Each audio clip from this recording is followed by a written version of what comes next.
Hello बच्चों, आज हम लोग पढ़ने वाले हैं 11th क्लास की केमिस्ट्री का एक इम्पॉर्टेंट टॉपिक जिसे कहते हैं क्वांटम नंबर। आइए जानते हैं क्वांटम नंबर होते क्या हैं।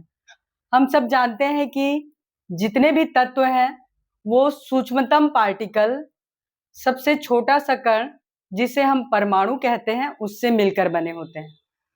तो परमाणु की संरचना कैसे होती है? परमाणु में एक न्यूक्लियस पाया जाता है और न्यूक्लियस के चारों तरफ इलेक्ट्रॉन चक्कर लगाते रहते हैं। जितने भी तत्व हैं, हाइड्रोजन से लेकर हाइड्रोजन के एटम में जैसे एक इलेक्ट्रॉन है, हीलियम के एटम में 2 इलेक्ट्रॉन है, लिथियम के एटम में जैसे 3 इलेक्ट्रॉन है। ऐसे करते हुए कम से कम अब तक 118 तत्वों की खोज हो चुकी है और वो जो 118वां तत्व है उसके परमाणु में 118 इलेक्ट्रॉन पाए जाते हैं। तो हम ये जानेंगे कि किसी परमाणु के चारों ओर जो इलेक्ट्रॉन है वो किस प्रकार से व्यवस्थित रहते हैं, न्यूक्लियस के चारों ओर वो कहाँ पर पाए जाते हैं और वो कैसे चक्कर लगाते हैं, उसकी दिशा क्या है, किस ऊर्जा स्तर में है। अर्थात इलेक्ट्रॉन के बारे में पूरी जानकारी प्राप्त करने के लिए हम क्वांटम नंबर को पढ़ते हैं। क्वांटम नंबर क्या है?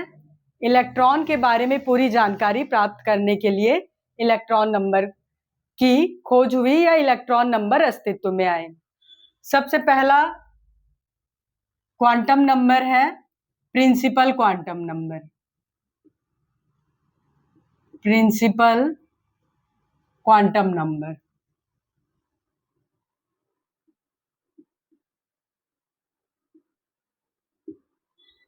पहला क्वांटम नंबर है प्रिंसिपल क्वांटम नंबर, या इसे कहते हैं मुख्य क्वांटम संख्या और इसको दर्शाते हैं n से, small n।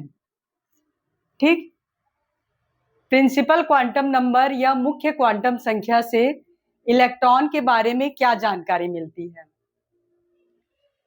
Principal quantum number ये बताता है कि किसी न्यूक्लियस के बाहर इलेक्ट्रॉन किस सेल में पाए जाते हैं। ठीक, मतलब प्रिंसिपल क्वांटम नंबर से ये पता चलता है कि कोई इलेक्ट्रॉन न्यूक्लियस के बाहर किस सेल में है। ठीक, और n के जो वैल्यू है या प्रिंसिपल क्वांटम नंबर के वैल्यू वो 1, 2, 3, 4 इस प्रकार से कोई भी धनात्मक पूर्णांक हो सकता है। n का वैल्यू 1 है, इसका क्या मतलब है? न्यूक्लियस के बाहर कोई इलेक्ट्रॉन पहले सेल में है। 1 मतलब पहला सेल। n का अगर वैल्यू 2 है, इसका मतलब ये है कि कोई इलेक्ट्रॉन न्यूक्लियस के बाहर दूसरे सेल में है। अगर n का वैल्यू 3 है, इसका ये मतलब है कि कोई इलेक्ट्रॉन न्यूक्लियस के बाहर तीसरे सेल में है। इस प्रकार से तो न्यूक्लियस के बाहर अगर पहला सेल है तो उसको हम लोग k सेल कहते हैं। अगर न्यूक्लियस के बाहर कोई इलेक्ट्रॉन दूसरे सेल में है उसको हम लोग l सेल कहते हैं।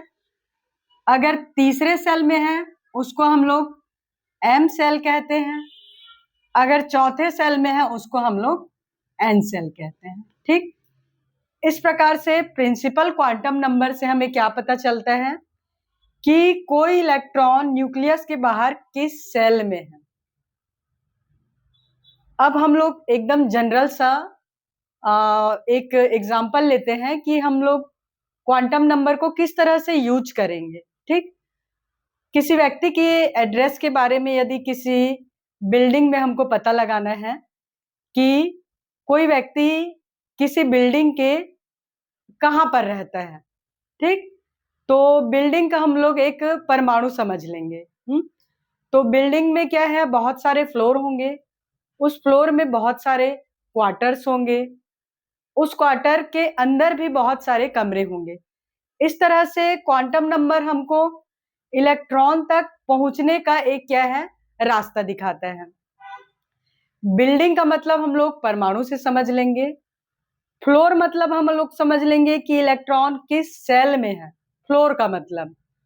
वहां पर जो क्वार्टर होगा उसको हम लोग सब सेल कहेंगे, जिसको हम लोग बाद में आगे पढ़ेंगे एल से। और उस क्वार्टर के अंदर किस कमरे में है उसको हम लोग ऑर्बिटल कहेंगे। तो क्वांटम नंबर क्या है? इलेक्ट्रॉन तक पहुंचने का एक रास्ता है और उसको अलग अलग नाम दिया गया है। जैसे फ्लोर मतलब हम लोग समझ गए प्रिंसिपल क्वांटम नंबर। जो दूसरा क्वांटम नंबर होता है वो एल है, उसका हम लोग बोल देंगे सब सेल, उपकोष। और जो तीसरा क्वांटम नंबर है वो मैग्नेटिक क्वांटम नंबर है, उसको हम लोग समझेंगे कि इलेक्ट्रॉन उस क्वार्टर के किस रूम में है। इस टाइप से हम इलेक्ट्रॉन तक पहुंचने का रास्ता ढूंढते हैं और वही रास्ते क्वांटम नंबर से हमको पता चलते हैं। तो सबसे पहले हम लोग सीखे कि प्रिंसिपल क्वांटम नंबर एन से हमको क्या पता चल रहा है। एन ये बता रहा है कि कोई इलेक्ट्रॉन न्यूक्लियस के बाहर किस सेल में है। अगर पहले सेल में है उसको हम लोग के नाम देते हैं, के सेल या पहला सेल। अगर दूसरे सेल में है उसको हम लोग एल सेल कहेंगे या दूसरा सेल। तीसरे सेल में है उसको हम लोग एम कहेंगे और उसके बाद वाले को एन कहेंगे। तो एक तो पता चलेगा किस सेल में है, इसे हम लोग ऊर्जा स्तर, मुख्य ऊर्जा स्तर भी कहते हैं। ये हो जाएगा पहला मुख्य ऊर्जा स्तर, फिर दूसरा मुख्य ऊर्जा स्तर और तीसरा मुख्य ऊर्जा स्तर। अगर n इक्वल टू 1 है तो ये कहेंगे कि इलेक्ट्रॉन पहले मुख्य ऊर्जा स्तर में है।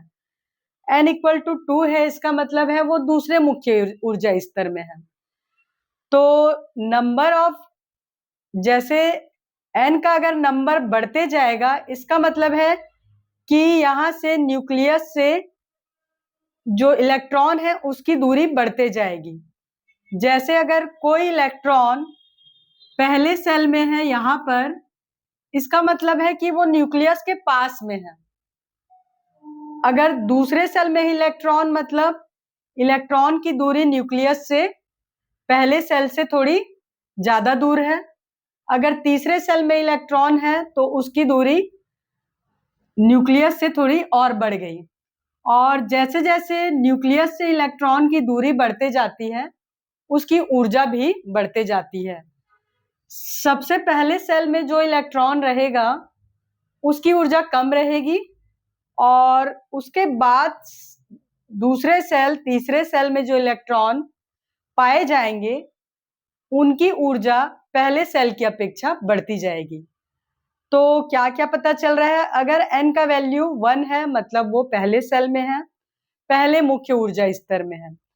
दूसरे n का वैल्यू 2 है मतलब वो दूसरे सेल में है, दूसरे मुख्य ऊर्जा स्तर में है। और n का वैल्यू जैसे जैसे बढ़ते जाएगा इलेक्ट्रॉन और न्यूक्लियस की दूरी बढ़ते जाएगी।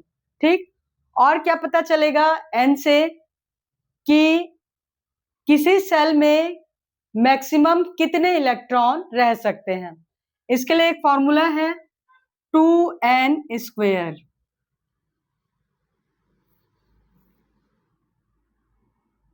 किसी सेल में मैक्सिमम नंबर ऑफ इलेक्ट्रॉन कितने होंगे? मैक्सिमम नंबर ऑफ इलेक्ट्रॉन किसी सेल में,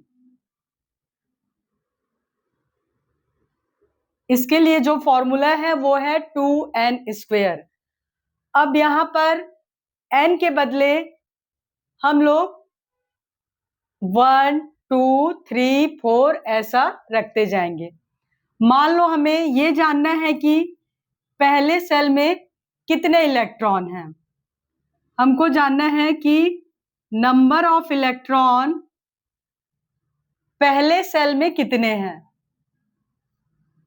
फर्स्ट सेल, पहले सेल को हम लोग क्या बोलते हैं? के। हमें जानना है कि पहले सेल में अगर नंबर ऑफ इलेक्ट्रॉन कितने हैं, उसके लिए ये जो फॉर्मूला है 2n², तो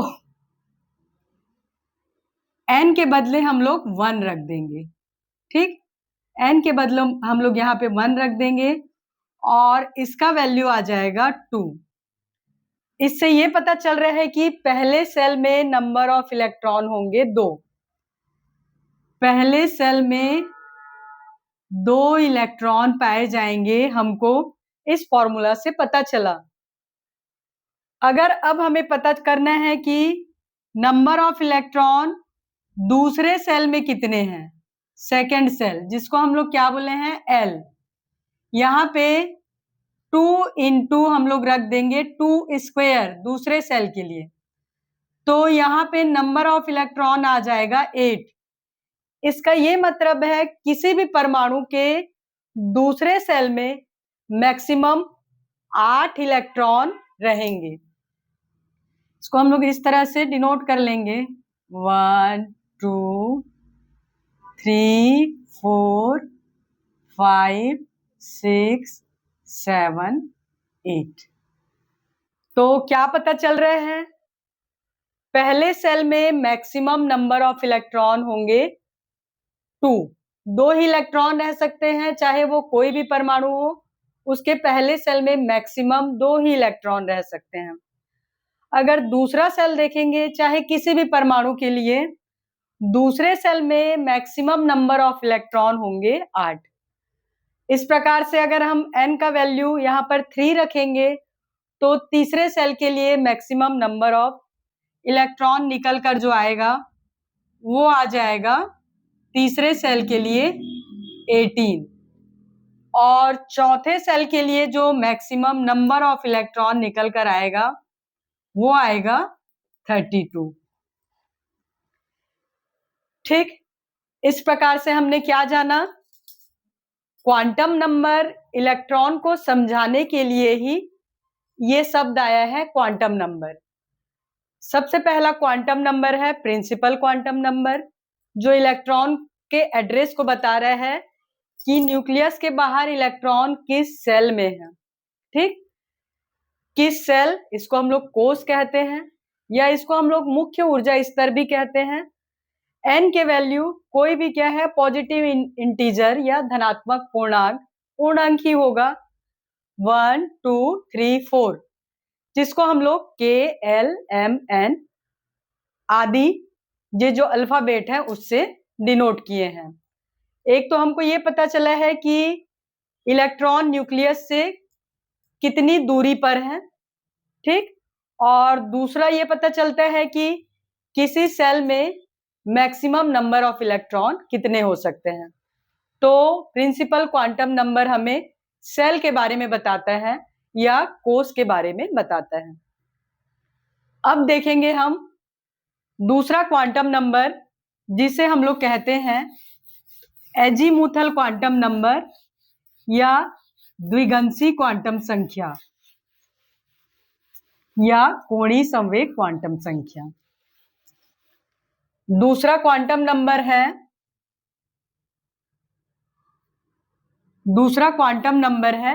azimuthal quantum number. Azimuthal quantum number, azimuthal quantum number या द्विगंशी क्वांटम संख्या या कोणीय संवेग क्वांटम संख्या, आप इसे किसी भी नाम से जान सकते हैं, और इसको हम लोग स्मॉल l से रिप्रेजेंट करते हैं।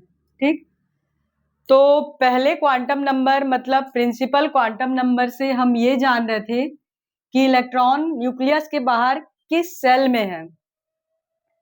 दूसरे क्वांटम नंबर या एजीमुथल क्वांटम नंबर से हम ये जानेंगे कि इलेक्ट्रॉन उस सेल के किस सब सेल में है। ठीक, मतलब किसी फ्लोर में किस क्वार्टर में रहता है, दोनों उसका एड्रेस है। फर्स्ट फ्लोर में है, उस फर्स्ट फ्लोर के किस क्वार्टर में है, दोनों ही इलेक्ट्रॉन का एड्रेस है। बाकी एक हमको क्या है, और ज्यादा अच्छे एड्रेस के बारे में बता रहा है। क्वार्टर के अंदर अगर हम और कमरे में जाएंगे तो वो और उसकी विशिष्ट जो एड्रेस है उसके बारे में बता रहे हैं। तो समझते हैं एजीमुथल क्वांटम नंबर या एल क्या क्या हमें जानकारी देते हैं।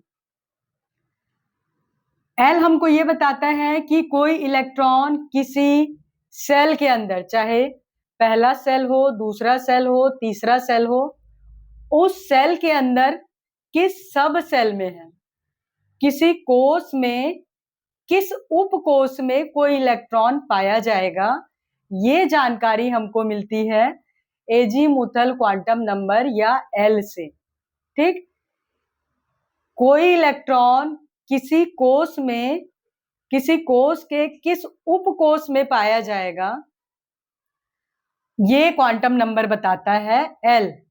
ठीक, उपकोष के बारे में जानकारी देता है कि इलेक्ट्रॉन किस उपकोष में है और इसका वैल्यू कैसे निकालते हैं। तो एल का वैल्यू डिपेंड करता है, मतलब उपकोष के मान किस पर डिपेंड करते हैं, कोष के मान पर, कि किसी कोष में कितने उपकोष हैं। ठीक, ये पता चलता है एल से। कोष होंगे, कोष के अंदर ही उपकोष होंगे, तो उपकोष के मान हमेशा कोष के मान पर ही डिपेंड करेंगे, मतलब एल के जो वैल्यू हैं एन के वैल्यू पर डिपेंड करेंगे। और इसके लिए फॉर्मूला है, किसी एन के लिए, एन मतलब कोष, किसी एन, एन मतलब कोष, किसी एन के लिए मतलब किसी कोष में कितने एल होंगे, एल के कितने मान होंगे, कितने एल मतलब कितने उपकोष, कितने एल होंगे मतलब कोष में कितने उपकोष होंगे, सब सेल। इसके लिए क्या फॉर्मूला है, इसके लिए है किसी एन के लिए एल के मान 0, 1, 2, 3 से लेकर n-1 तक होंगे। ठीक, मतलब n से एक कम होगा। लास्ट में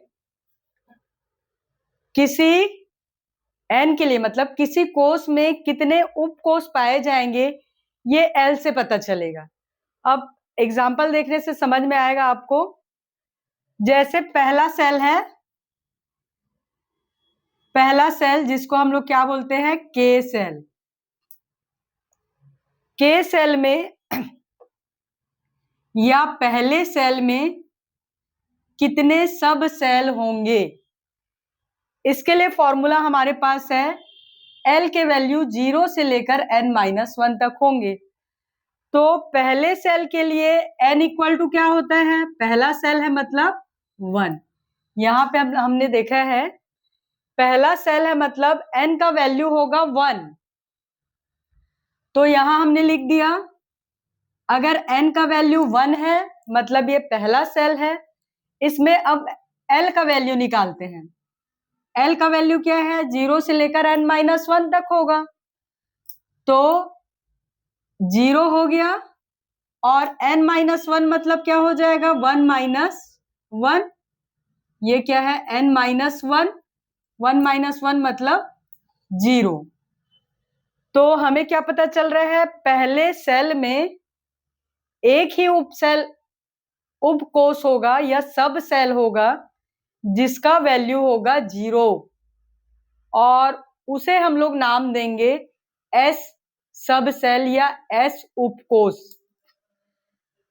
यहां हमें क्या पता चला, N का वैल्यू अगर है 1 और L का वैल्यू आया 0 तो इसका नाम हो जाएगा 1S। ठीक, इस उपकोष का नाम जहां पर L का वैल्यू 0 है इसे हम लोग कहते हैं S उपकोष या कहेंगे S सब सेल, और इसे हमने ऐसे लिख दिया 1S। ठीक है, पहले सेल में क्या पता चला, पहले सेल में कितने उपकोष होंगे, एक ही उपकोष रहेगा और उस उपकोष के लिए क्या है, L का वैल्यू क्या है, 0 है और उसको हम लोग डिनोट करेंगे S से। ठीक, अब देखते हैं दूसरे सेल के लिए। दूसरे सेल के लिए क्या है, दूसरे सेल में n का वैल्यू कितना हो जाएगा 2। L सेल में या दूसरे सेल में n का वैल्यू हो जाएगा 2, n इक्वल टू 2। तो L के वैल्यू कैसे लिखते हैं, 0 1 2 से लेकर n-1 तक। तो L का वैल्यू हो जाएगा 0 और n-1 मतलब 2 - 1, इसका वैल्यू आ गया 1। तो L के दो वैल्यू हो जाएंगे 0 और 1। ठीक। दूसरे सेल में दो सब सेल होंगे, दूसरे कोष में दो उपकोष होंगे और उपकोषों की वैल्यू हम लोग दिखाते हैं L से, उपकोष को L से डिनोट करते हैं। तो दूसरे सेल में दो सब सेल होंगे और उनके वैल्यू होंगे 0 और 1। तो 0 के लिए S हम लोग डिनोट करते हैं और अगर L का वैल्यू 1 है उसको P सब सेल से डिनोट करते हैं। अगर L का वैल्यू 1 है उसको हम लोग P सब सेल कहेंगे, P सब सेल। ठीक। तो हमने क्या जाना, पहले सेल में एक उपकोष होगा उसको कहेंगे 1s। ठीक। पहले सेल में यहां पे लिख देते हैं 1s। पहले सेल में एक ही उपकोष है उसको लिखेंगे 1s। दूसरा सेल में यहां पे हम लोग 2 लिख देंगे। दो उपकोष है, दूसरे कोष में एक का नाम हम दे रहे हैं 2s और दूसरे का नाम दे रहे हैं 2p। दूसरे सेल में दो सब सेल है, ठीक, उसको हम लोग बोल रहे हैं 2s और 2p। अब क्या है, को जैसे जैसे कोष की संख्या बढ़ते जाएगी तीसरे कोष में जाएंगे, उसके बाद क्या है उपकोषों की संख्या भी बढ़ते जाएगी। अगर हम लोग फ्लोर में बढ़ते जा रहे हैं, मान लो हम पहले फ्लोर में गए, पहले फ्लोर में क्या है एक ही क्वार्टर है, ठीक, दूसरे फ्लोर में 2 क्वार्टर हैं, इसी प्रकार से तीसरे फ्लोर में 3 क्वार्टर हैं, 3s 3p और 3d।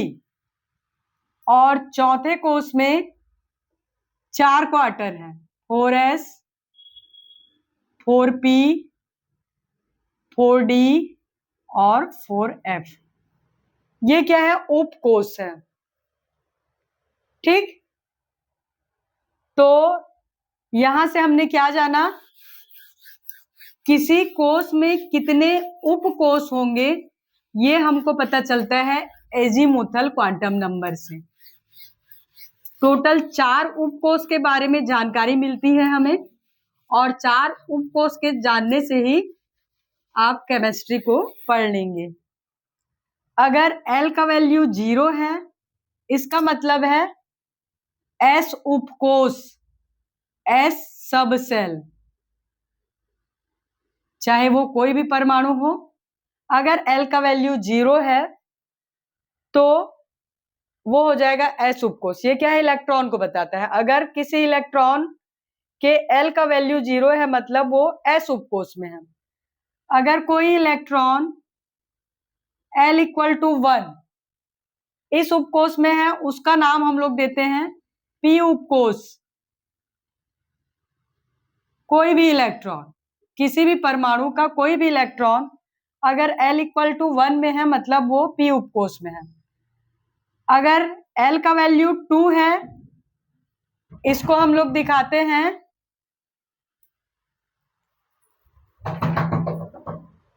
अगर L का वैल्यू 2 है इसका मतलब है कि वो इलेक्ट्रॉन D उपकोष में है, उसका हम लोग नाम देंगे D। अगर L का वैल्यू 3 है उस उपकोष को हम लोग नाम देते हैं F, F उपकोष। ठीक। तो क्या पता चल रहा है, कि एल के 4 मान हमको पता चल गए। अगर एस उपकोष है मतलब एल का वैल्यू 0 है, अगर पी उपकोष है मतलब एल का वैल्यू 1 है, अगर डी उपकोष है मतलब एल का वैल्यू 2 है, और अगर एफ उपकोष है तो एल का वैल्यू 3 है। तो एल से हमको क्या पता चल रहा है? उपकोषों की संख्या। एक और चीज पता चलती है एल से, वो है कक्षकों का आकार। ये पता चलता है कि जो एस उपकोष है वो गोलाकार होते हैं, ठीक, स्फेरिकल होते हैं। पी उपकोष जो होते हैं वो डम्बेल आकार के होते हैं, डमरू के आकार के।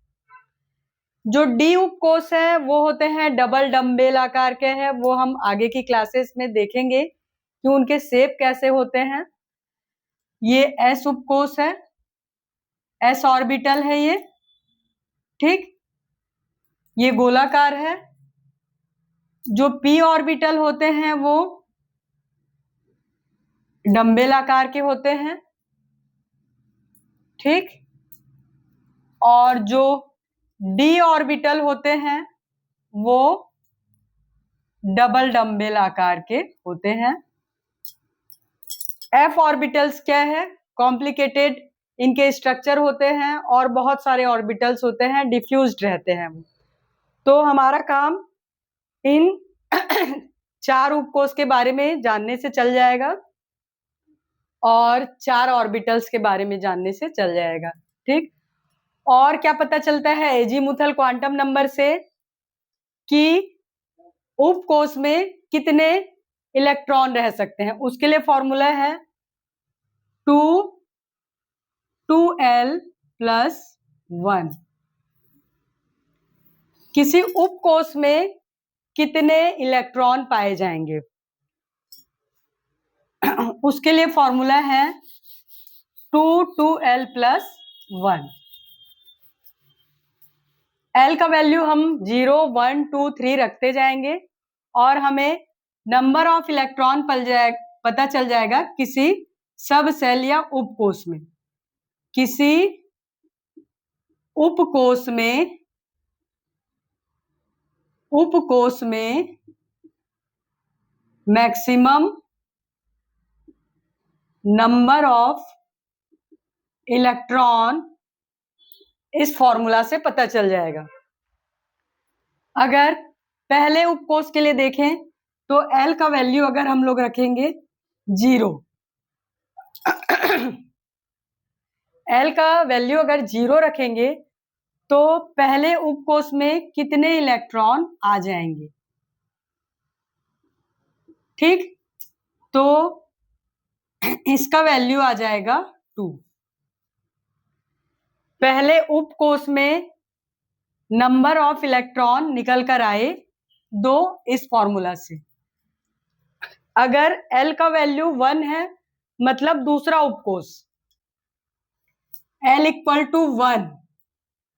अगर यहां पर इस फॉर्मूला में L का वैल्यू 1 रखते हैं तो क्या आ जाएगा? यहां पे 2 × 1 + 1।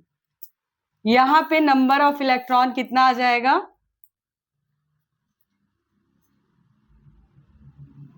यहां पे आ जाएगा 6। मतलब P उपकोष में मैक्सिमम नंबर ऑफ इलेक्ट्रॉन 6 रह सकते हैं। इस प्रकार से हम अगर L का वैल्यू रखते जाएंगे तो देखते हैं कि पहले उपकोष में नंबर ऑफ इलेक्ट्रॉन कितने होंगे? 2 ही रह सकते हैं। दूसरे उपकोष में नंबर ऑफ इलेक्ट्रॉन उस फॉर्मूला से निकलेगा 6। तीसरे जो डी उपकोष है, डी उपकोष के लिए नंबर ऑफ इलेक्ट्रॉन निकल कर आ जाएंगे 10। और जो एफ उपकोष है वहां पे नंबर ऑफ इलेक्ट्रॉन कितने रह सकते हैं? 14। ठीक, एन से हमको क्या पता चलता था कि किसी सेल में नंबर ऑफ इलेक्ट्रॉन 2n² से निकलता था। पहले सेल में 2, दूसरे सेल में 8, इस प्रकार से KLMN। K सेल में 2 इलेक्ट्रॉन थे, L सेल में 8, M में 18, N में 32। ऐसे ही उपकोष में नंबर ऑफ इलेक्ट्रॉन मैक्सिमम कितने होंगे? एस उपकोष में मैक्सिमम नंबर ऑफ इलेक्ट्रॉन होंगे 2, पी उपकोष में मैक्सिमम नंबर ऑफ इलेक्ट्रॉन होंगे 6, डी उपकोष में मैक्सिमम नंबर ऑफ इलेक्ट्रॉन होगा 10 और एफ उपकोष में मैक्सिमम नंबर ऑफ इलेक्ट्रॉन होंगे 14।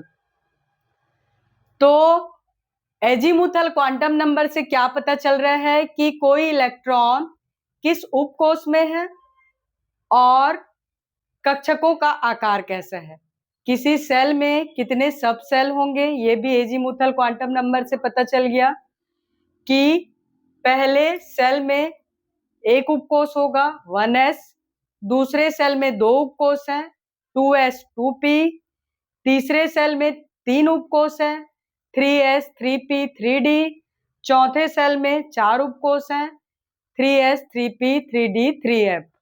ठीक, तो ये हम लोगों ने जान लिया एजीमुथल क्वांटम नंबर। अब पढ़ेंगे तीसरा क्वांटम नंबर, उसे कहेंगे मैग्नेटिक क्वांटम नंबर या चुंबकीय क्वांटम संख्या।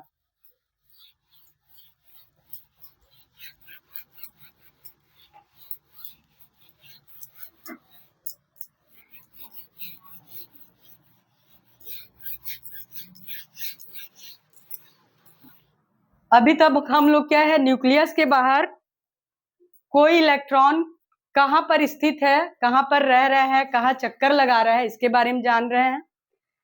पहले जो प्रिंसिपल क्वांटम नंबर है वो हमें ये बताता है कि इलेक्ट्रॉन किस सेल में है, उस सेल के किस सब सेल में है ये बताता है एजीमुथल क्वांटम नंबर या द्विगंशी क्वांटम संख्या।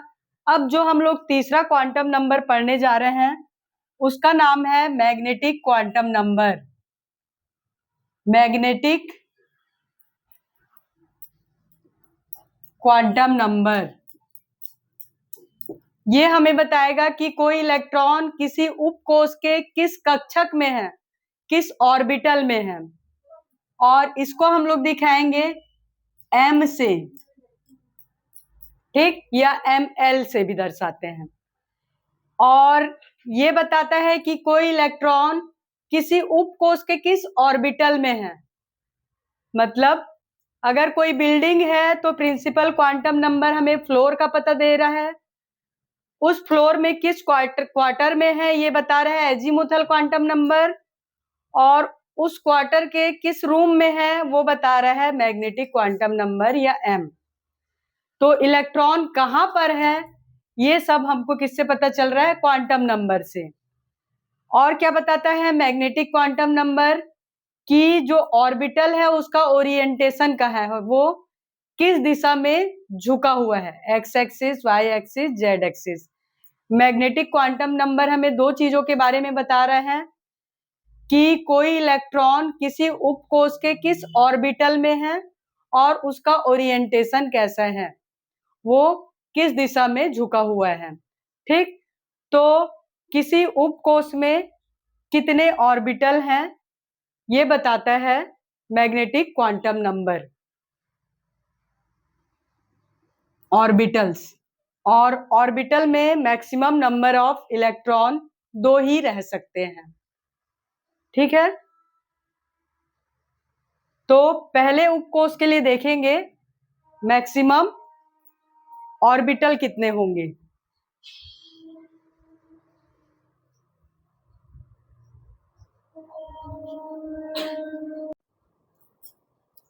हम लोग पढ़ रहे हैं magnetic quantum number. Magnetic quantum number से हमें क्या क्या पता चल रहा है कि किसी उपकोष में जो कक्षक हैं उनका ओरिएंटेशन, मतलब वो किस दिशा में झुके हुए हैं, और चुंबकीय क्षेत्र में रखने पर कोई उपकोष किन किन उपकोष के जो कक्षक हैं वो किस दिशा में विभाजित हो रहे हैं, एक्स एक्सिस, वाई एक्सिस या जेड एक्सिस, या किसी उपकोष में कितने कक्षक हैं ये हमें बताता है मैग्नेटिक क्वांटम नंबर। तो किसी उपकोष में कितने ऑर्बिटल्स होंगे या कक्षक होंगे उसके लिए जो फॉर्मूला है वो क्या है, उपकोष पे डिपेंड करेगा कि किसी उपकोष या एल में कितने ऑर्बिटल्स होंगे। इसके लिए फॉर्मूला है -L से 0 और 0 से प्लस l तक। ठीक, किसी उपकोष में कितने ऑर्बिटल होंगे ये पता चलता है मैग्नेटिक क्वांटम नंबर से, और उसके जो वैल्यू हैं वो l पर डिपेंड करते हैं कि किसी l के लिए m के क्या क्या वैल्यू है, -l से 0, 0 से प्लस l तक। अब ये एग्जाम्पल से समझ में आएगा। अगर l का वैल्यू 0 है तो m कैसे निकलता है, -l से 0 और 0 से प्लस l तक। ठीक, -l से 0 और 0 से प्लस l तक। अगर m का वैल्यू है तो m का वैल्यू आ जा रहा है 0। ठीक, l का वैल्यू 0 है मतलब ये है s सब सेल, s उपकोष। तो s उपकोष में कितने ऑर्बिटल हैं ये किससे पता चल रहा है, m से। ऑर्बिटल, किसी उपकोष में कितने कक्षक हैं या कितने ऑर्बिटल हैं ये हमको m से पता चलता है। तो पहले उपकोष में या s उपकोष में एक ही ऑर्बिटल होगा, उसके लिए m का वैल्यू आ रहा है 0 और इसको हम लोग बोलेंगे s ऑर्बिटल, s ऑर्बिटल। ठीक, अगर l का वैल्यू 1 है इसको हम लोग बोलते हैं p उपकोष, p उपकोष। इसके लिए m के क्या क्या वैल्यू हैं, -1 से लेकर 0 और 0 से प्लस 1 तक। तो m के कितने वैल्यू है, 3 वैल्यू है। p उपकोष के लिए m के 3 वैल्यू निकल कर आए, इसको हम लोग बोलेंगे p उपकोष में 3 ऑर्बिटल हैं। p उपकोष में 3 ऑर्बिटल हैं, px, py, pz। p उपकोष में 3 ऑर्बिटल या 3 कक्षक निकले, ये क्या है, अगर l का वैल्यू 1 है तो m के 3 वैल्यू आए, -1, 0 और +1। ये जब हम क्वेश्चन सॉल्व करेंगे कि किसी इलेक्ट्रॉन के लिए क्वांटम नंबर के वैल्यू बताइए, तब ये सब और क्लियर हो जाएगा। और अगर l का वैल्यू 2 आता है d उपकोष, तो नंबर ऑफ ऑर्बिटल्स निकल कर आते हैं -2, -1, 0, +1 और +2।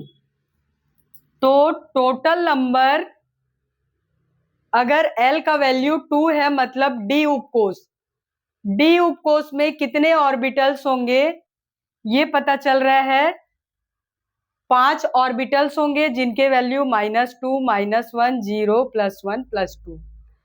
d उपकोष में 5 ऑर्बिटल होंगे, ये हम जब सॉल्व करेंगे क्वेश्चन तब पता चलेगा। ठीक, तो ये 3 क्वांटम नंबर हम लोगों ने पढ़ लिया। तीसरे क्वांटम नंबर से क्या पता चल रहा है कि इलेक्ट्रॉन किसी सब सेल के किस ऑर्बिटल में है। प्रिंसिपल क्वांटम नंबर हमें सेल के बारे में बता रहा है, इलेक्ट्रॉन किस सेल में है। एजीमुथल क्वांटम नंबर ये बता रहा है कि किसी सेल के किस सब सेल में है इलेक्ट्रॉन। और मैग्नेटिक क्वांटम नंबर बता रहे हैं किसी सब सेल के किस ऑर्बिटल में है कोई इलेक्ट्रॉन। और क्या बताता है ये, स्पेस में कक्षकों का या ऑर्बिटल्स का ओरिएंटेशन बताता है।